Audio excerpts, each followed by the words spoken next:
Today in this video, I'll show you how you can use Slack threads. It's a really easy process. All you gotta do is just have Slack open up on your phone, and what you gotta do is just click on it, right?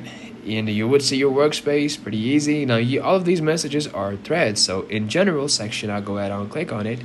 Right now, this will really open, and I could just go ahead and type a message saying, "Hey teammates, how are you all doing? Hope the work is going great. Hope the work is going great."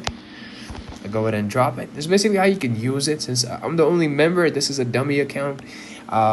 There will be no one to be seeing my messages, but I could go ahead and also reply to the same message and create a whole thread off that message. So that way, if I had a member and he would go ahead and respond something like this, saying, "The work is going super great, Arkham.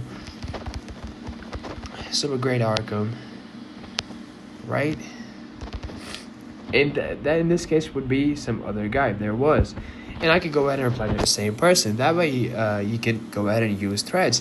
So guys, if you found this video really helpful, make sure to hit the like button, subscribe, and I'll catch you in the next video.